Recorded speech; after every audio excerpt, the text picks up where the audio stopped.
Hello, everyone. Welcome to AI Insights, the Executive Brief, where I sit down with executive leaders in technology to explore their insights and experiences. This week, I'm excited to chat with David Williamson, a transformational technology leader and CIO for Abzena. David builds strategies that drive enterprise business value and efficiency through the application of technologies that advance product, quality, and capabilities at scale. Today, we'll be discussing his unique approach to business evolution, the role of AI in driving growth, and how businesses can adapt to thrive in a constantly changing environment. Let's dive in. Dave Williamson. I'm the CIO at Abzena. We are a biotech contract development and manufacturing organization. I lead all the global technology functions, hardware, software, infrastructure, and of course, AI. Wow. So Dave, thanks for jumping on, joining me. Obviously, you have quite a role with your CIO functions and within all the technology that you're doing. We kind of talked about this. AI seems to be something that we've been doing for a while, machine learning, things that. Right now, how is that impacting your job, or how is it impacting what you're doing in your day-to-day, or how you're looking at things right now? Well, I think certainly a few years ago, the people who were doing machine learning, data science, that was more of a niche group. Now everyone knows about AI. Everybody is using AI in some form or fashion. That even I saw an ad for a website that does headshots for you using AI. So you Right. give them 20 photos and it actually does a really interesting job. So you see all this, I don't know, intrusion into all parts of your life. And so, of course, that shows up in work also. And then people asking, well, how can we use this technology? Or often we need to be using this technology without Right. necessarily a plan in place.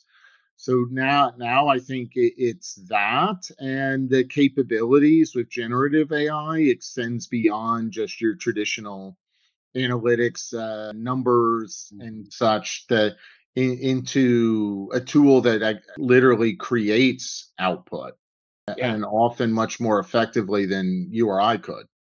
Yeah, it's interesting that even as we're talking about AI, that and all the different generative AI and all the different types of AI is in November, all of a sudden everyone was an AI company, where no Yes. one was an AI company. And then in November, also, everyone was, we're AI this, AI that. And you look at it, and there are some unique AI concepts and inventions and things like that coming out right now. But a lot of it, like we said, it is just kind of back it's not backdated, but it's just kind of repeating what has already been done under a new name.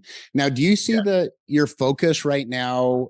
I know cybersecurity obviously is a huge focus of yours.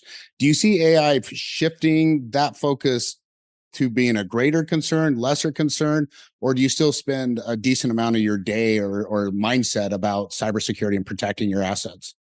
I think AI has made it even more troublesome. Mm, So I've seen examples where you and I correspond via email. mm, Your email gets hacked. The bad guy uses AI to read through our email thread to then generate an email to me that is mhm. in context with what we were discussing. So say you're trying to sell me services, and then it says, well, here, Dave's the proposal I told you I was going to put together. Click on the link to see it. Yep. So now it comes in and I know who you are. I know what you were talking about. So it all seems to make sense in my head. Yeah. So my willingness to click the link is much higher than it would be if I just receive some random email about here's a sales proposal. Right. And they do this very quickly. Seen an Yep. example within my company of who's hacked. We get the response 10 minutes later. It's in context and very quickly. So I think certainly AI is making it more dangerous. The sort of telltale signs of misspelled words, bad grammar is much less, and just the makes the quality of the output high enough that normally you wouldn't be suspicious of it. Yeah. Um, and Yeah. then it can do things, it makes doing things that aren't humanly possible. You and I are going to sit there trying 100 different password combinations. So Right. there was automation to do that before, but this makes it even easier to engage that automation and try to do it different ways, or I would assume looking at things, your birthday and all, and trying those sort of easy answers. So Yeah. it's definitely made it a much more dangerous landscape. Yeah, I agree, especially when you're talking about the social engineering aspect of cybersecurity, which has really been the most vulnerable aspect the whole time. I think, what do we call that? The layer 8 of the OSI model, right? The human layer. Yeah. That's always the most vulnerable layer. And I always use this example. I don't know if you read this, but I'm out here in Las Vegas, and they had a social engineering, but it wasn't even cybersecurity, but it's still an interesting use case. At one of the casinos, someone convinced a manager in the cage to take $200,000 out of the cage and drive it to a gas station in Las Vegas. And you talk about how much internal knowledge they had to have to be able to sound someone legitimate, understand how to ask for it, understand what kind of use cases could actually even happen in.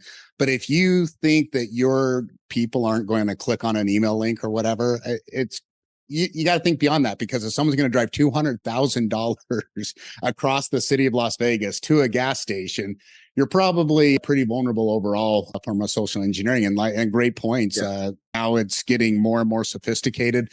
They're not quite at the point of generating video, you and I talking, as far as on the fly and on demand, but they're getting there. So Yeah.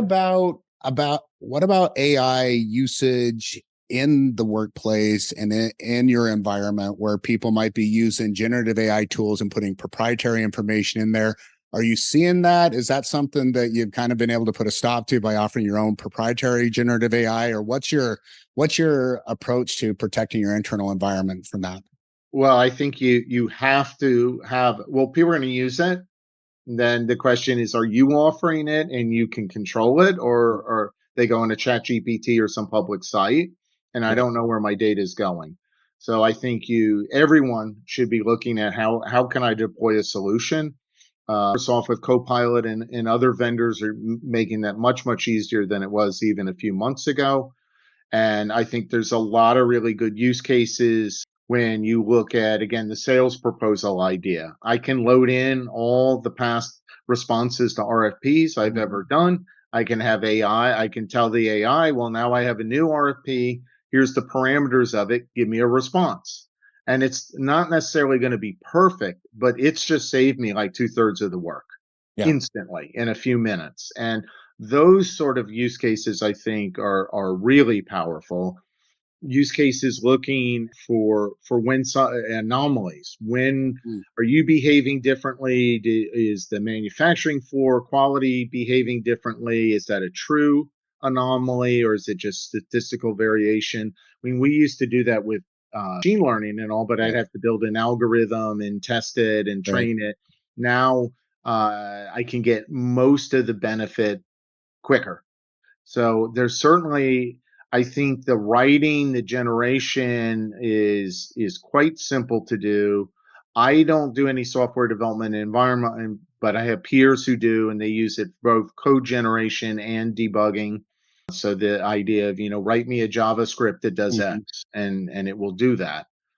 That gets me more worried, as in people who really shouldn't be developing software are. But when you asked about the public version of an AI tool, you see that with an organization that was debugging their code out in a public AI, and then Mhm. their competitor got a hold of it. So I think the old, concerns around data privacy, data protection, confidentiality still apply, and that's where is your IT organization going to be seen as a barrier to doing these things, or are they going to be like, I'm offering you a way to do this, Yeah. and maybe it has a few guardrails or constraints, but you can do it this way, and it'll be safer, and then I hopefully can prevent people going out to the public. Yeah. Yeah, it's going to be interesting how that evolves, but I think it's going to evolve with more protection and more safe, like guardrails and safety around generative AI as we progress, right? I mean, it just has to. I think the other thing too is that, especially when you look at Copilot and some of the other stuff, the output still isn't that great in some cases as far as what it's giving. Mhm. And so I think there's a lot of room left for development and just enhancement of especially generative AI tools. Where do you think Oh, well, let AI? me jump on that point, Yeah, Ben. yeah, So Yes, I think in general, a non-specific solution gives you mediocre output. And then Sure. that gets in my mind to what's called prompting. Of it gives me iteration one and asks me some follow-on questions. And then and it continues to iterate till I'm satisfied with the output. It's that gets into somebody who actually understands AI, how to deploy AI, and it's just not me linking up to some website and trying to use it. I Yeah. do think there's a skill set involved, and there are ways of doing this that get much superior output.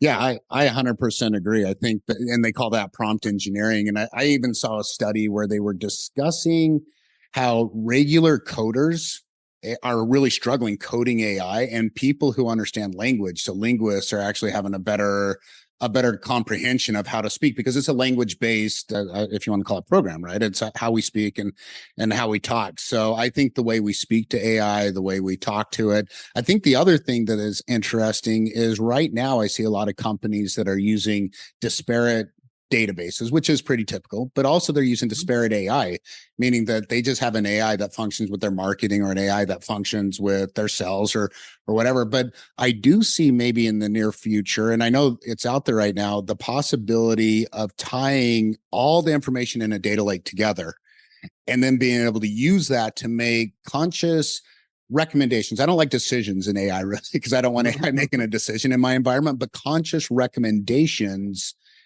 about the entire ecosystem, not just one aspect of the data, but taking into account external data and internal data sets. Do you see that progressing to that point where we have kind of more of an all-inclusive AI within the business? Well, that's one of the key benefits in my mind of AI. I Yeah. can just feed it a whole bunch of stuff. I don't need to worry about is it relevant or not, because it Mhm. figures that out. So I can just feed it as much as I have, and it figures it out in a way that wouldn't be possible with a human, or would take Yeah. a lot of effort. So yes, I think that's absolutely where we're leading to, and it often finds connections that aren't apparent to you. That is my experience with machine learning and data Mhm. science. Is the real value comes up when it points something out that isn't obvious or runs counter to sort of the common thinking. Yeah, Right. and you mentioned that word anomaly actually earlier a little bit, maybe about 2 minutes ago. You mentioned the word anomaly, and I think that's really what we're looking at. And if you look at data analytics, and in particular, probably predictive and proactive analytics, that's really what we're looking for, is that small anomaly that either the human couldn't pick it up, or regular compute couldn't pick up through analysis. And that is interesting. I know that when you look at some of these models and what they're picking up, and it tends to be a combination of internal and external data. And I'm seeing that more in businesses where they're not just looking at their internal data sets, but there's such a wide array of external data sets that are available to the public that you can make conscious or somewhat relevant decisions and find those anomalies, maybe weather. And I don't know if it works in bio for you guys, but looking at weather patterns and different things like that external. Do you see more of being able to look at external data sets and external data factors as predictions for business? Well, yeah, like you just said, I'm not sure how much it applies within biotech, but if Yeah. we think about like consumer goods, being able to identify a trend as it's Yep. developing, being able to react and to change my manufacturing supply chain activities to match it, to take advantage of it, to see is this a trend overall in the market, or is it just with my products or a product? I think there's a lot of opportunity there to take advantage of things that you would find out about afterwards. Yeah. Like, oh, if we had known that 2 months ago, we could have made a lot more profit from it. Now it is possible to know about it as it's developing and take advantage of that. Yeah. Uh, and I think the external data is not only just government sources, it's on your competitors, it's on Mm. regions. There's a lot of many ways to look at that. And again, I can feed AI a lot of data that's irrelevant and it will figure that out. I don't need to worry about it. Yeah, I think that you hit it just perfectly. That thought supply chain retail. I think another interesting use case with it is hotels and hospitality, looking at room occupancy. And I know that's an issue out here in Las Vegas, right? They're always trying to predict like room occupancy and how much to charge for rooms. And there's so many events and weather and other things happening in the city of Las Vegas. I mean, Las Vegas is peppered with events on a given night. And so to be able to start looking at more external data in relation to hotel occupancy is another interesting use Sure. case.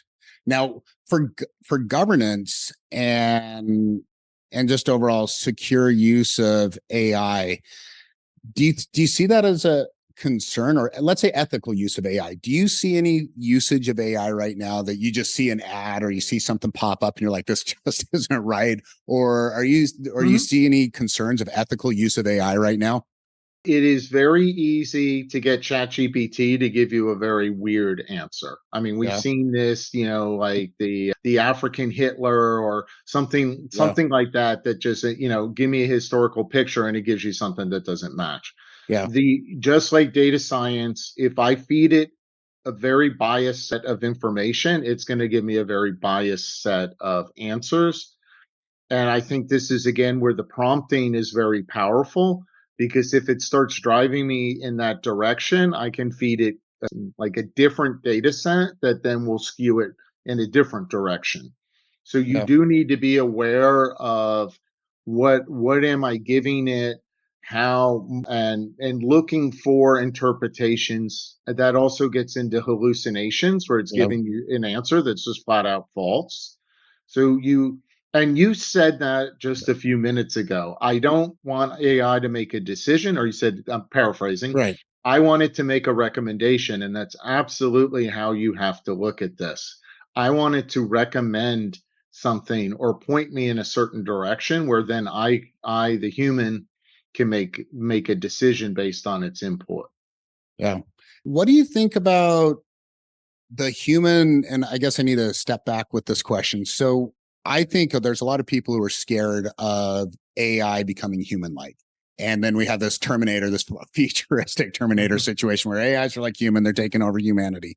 I have this other thought, and I often talk about it on my show here, about humans becoming too machine like and starting to lose their humanity through, and somewhat we already look, we're attached to our cell phone nonstop, right? It's Mhm. we're, I won't say we're losing in some ways it connects us to humanity, in some ways it detaches us from humanity. But things like the Elon Musk Neuralink and things like that about planting a chip in your brain, there's things that, like, I think, okay, if I could speak every language in the world, it'd be tempting, but would I ever open my brain up to be hacked from a like to Mhm. get into? But do you see more of a concern of humans becoming too reliant on machine and losing the humanity, or businesses, let's say, forgetting about the human aspect of business and how we work? Or do you see more the other issue? Like, where do you see that? Well, I'll pick up on your language comment.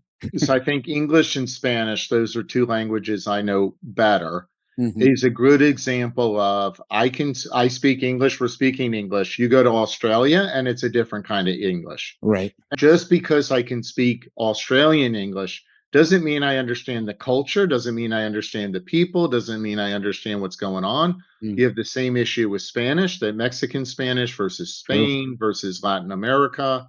And again, you're missing a whole component of the cultures, very diverse cultures in very different parts of the world. Mm, So if a business is going to rely on something, and you see this with the translator apps, again, like I right. give it a document and it translates it into a second language, and then you give it to a native speaker, and they're like, "This doesn't sound right." Like Right. it's functionally correct. Yeah. So that's I think a good example of the danger, the relying too much on the automation, Yeah. and you lose the appeal.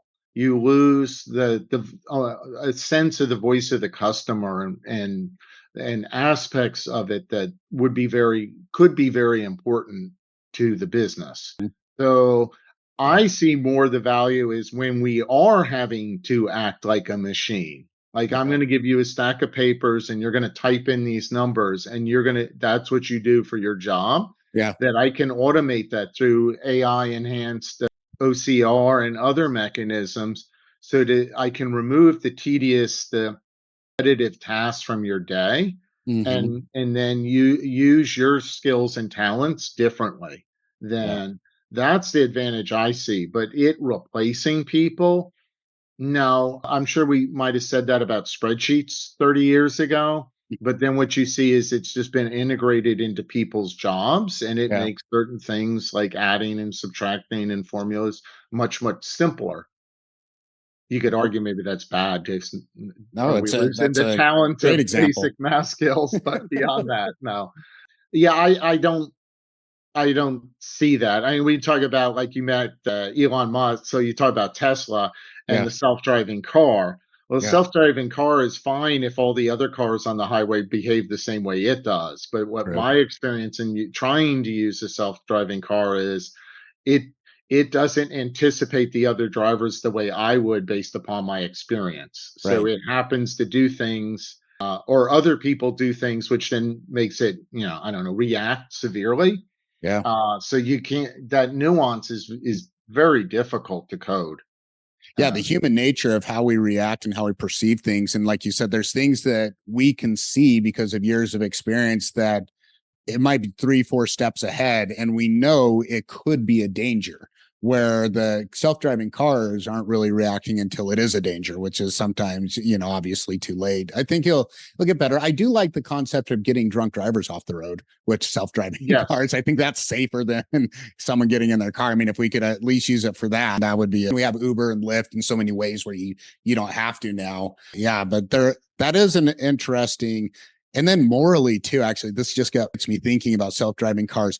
Let's say self-driving cars got more, they got better and they eliminated 50% of all traffic fatalities. But every time a self-driving car that removes the human control causes a death, there's huge uproar, there's huge problems. So will humans ever be able to accept additional safety when it's out of their control, or are they always going, you see what I'm saying? yes, It's an interesting moral thing. Can we accept, hey, this is safer, but we don't have control? I don't know. yes. That's an interesting view. The majority of people don't understand statistics. They don't understand true risk. Yeah. So while we don't think about being hit by lightning, that's more possible than me being eaten by a shark. So when somebody gets bitten by a shark, nobody wants to go to the beach because Right. all of a sudden it's very dangerous, but it's not necessarily any more dangerous. Same with flying. You have any sort of aviation accident, it gets a lot of news, but Yeah. flying is multitudes safer than a Safe. car. No, I don't know anyone who thinks twice about hopping in a car and driving, Right.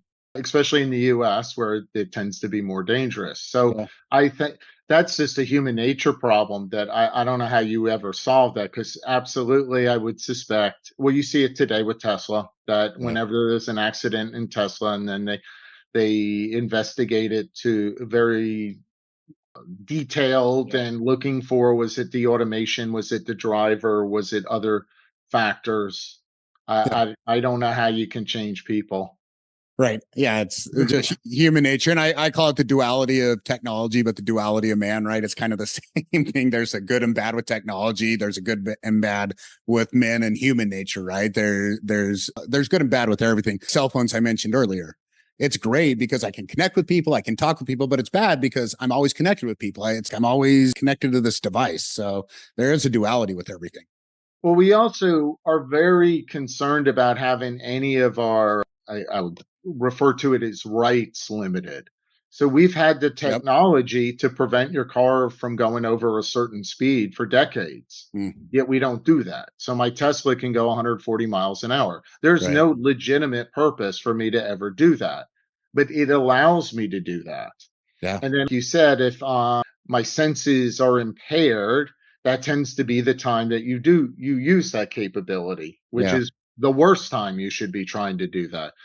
So Right. I look, if you're looking at ethics, then why you could implement technology to keep you within certain behaviors.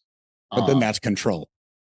Correct, and we don't want to do that. Outside of renting a Huh. U-Haul, I don't know of any car that has a limiter on how fast they could Yeah. drive. This isn't, yeah, interesting. This is what I actually love, or like one of my favorite things about talking about AI, and and founding a company that revolves around AI is the conversations around it, because we can talk technology, and that's probably in my mind almost the most boring part of the AI, but philosophy, psychology, like it just go, because we're so new to it, there's so many different things we can talk about. Have you ever seen technology? And I know back in early 2000 when I was an IT director, the cloud was starting to come out, and the cloud, everyone wanted to move on the cloud, but no one knew what it meant to go to the cloud. But there's quite a bit of hype around that. Voice over IP. There's been different technology that come out. The iPhone, obviously, pretty big hype. Have you seen anything though AI, like from an executive layer, especially with what you're dealing with on your day to day? Have you seen anything this in a technology?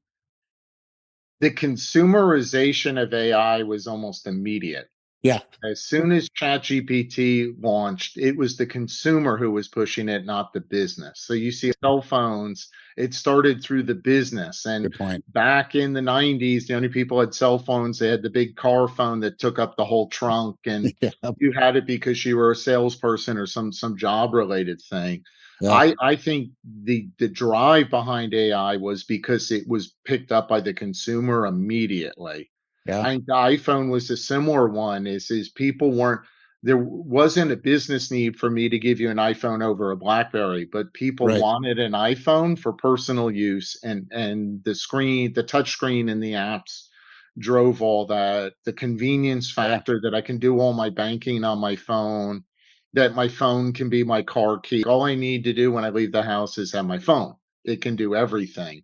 So Yeah. the consumerization is very critical, and I think that's where business has also been getting smarter, is how do I tap into that consumer mindset? How do I leverage that not only to get customers, but also to help myself, to help my internal staff? Because then, oh, well, that's this sort of idea. You never went to a training class on how to use an iPhone, but Right. everyone can pretty much pick it up and start using it. Yep. Yeah, that's and the BlackBerry, that's such an interesting point, right? Because the BlackBerry was that was used for business, and that's really where everyone started seeing it. And I remember having a discussion with it was me and our chief operating officer, and we were talking about the BlackBerry or the iPhone. And Mhm. he was saying, no one will ever press the buttons on the screen because they can't hit them right and they won't go correct. And I don't know, I kind of like the smoothness of the scroll and all that. And so he was all BlackBerry. But then it also brings up another interesting point. If you look at where Blackberries were, where cell phones, the Crackberry, right, started getting popular, Yep. it was going, everyone was going nuts. And then all of a sudden we developed the iPhone and other Android, all these different phones. And that if we wrote the story about what a cell phone would be, even back at BlackBerry, we weren't even close to what the functionality of a cell phone is now. And I think we're probably in the same case with AI. If we tried to write a story about what AI is going to be or where we're going to be, that story 1 year from now, 2 years from now, and 5 years from now is going to be completely different, right?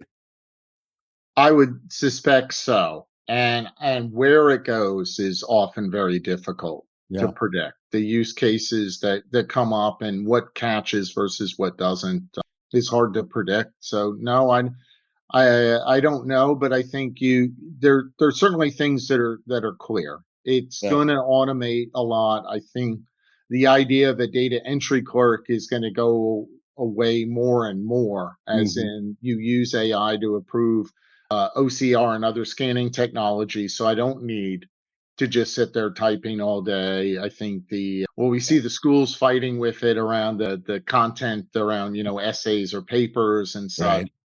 So some of these use cases are clear. Others, I mean, that's the sort of part of the exciting part, is where else can I apply Right. this and get Yeah. a unique result?